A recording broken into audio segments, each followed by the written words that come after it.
Halo, karibu kwenye masahisho ya zoezi letu lililopita, na katika swali letu la kwanza tulisema nini jumla ya namba shufwa zote zilizopo kati ya 20 na 30. Kama nilivyotusema kwenye mfano, hatua ya kwanza utakiwa kujumlisha, kuorozesha namba shufwa zote zilizopo kati ya 20 na 30, kwa maana ya tuanzie kwenye 22, 24, 26 na 28. Lakini pia baada ya kuorozesha haimaanishi kuwa umemaliza swali.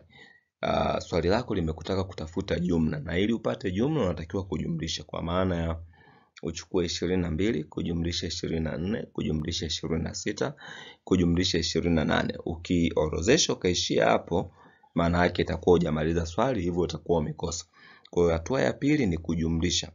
Ukijumlisha namba zetu 22 kujumlisha 24 kujumlisha 26 kujumlisha 28 utapata 100. Kwa hiyo jumla namba shufwa zote zilizopo kati ya 20 na 30 ni 100. Kwenye swali ya namna hiyo nikukumbushe kwamba hatua ya kwanza ni lazima uorozeshe. Ukipewa swali ya namba shufwa lolote, hatua ya kwanza ni lazima uorozeshe, lakini pia hatua ya pili fanya kile ulichoambiwa. Lakini ukiona umesahau, rudia kusoma swali lako ili uweze kukumbuka nini umeulizwa.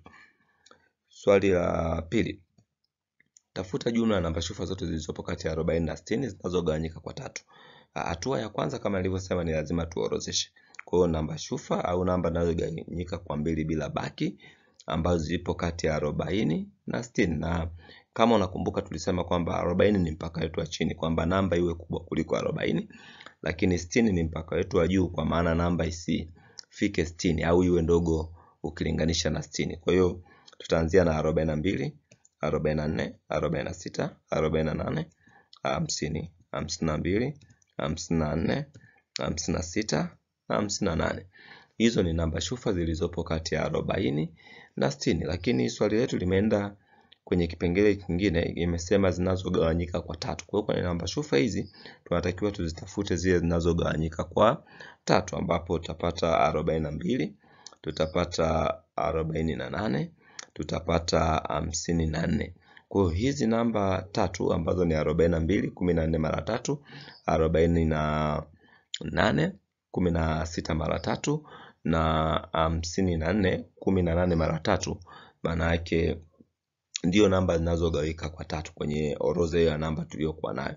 Kwa hiyo tutazichukua namba hiyo ambazo sasa ni 42 kujumlisha 48 kujumlisha 54.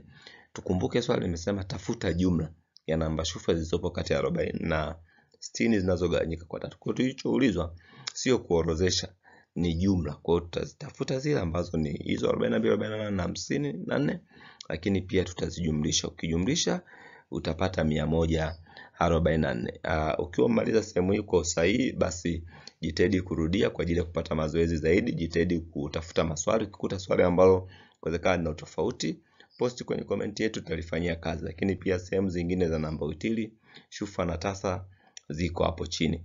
Unaweza ukasoma na vipengele vingine vingi pia. Lakini pia unaweza ukashare video hii kwa rafiki yako na ndugu wengine kwa ajili ya kuweza kupata maarifa haya ambayo umeyapata. Kabla hujatoka na kuomba subscribe ili kuweza kutunga mkono katika jitihada zetu. Asante sana.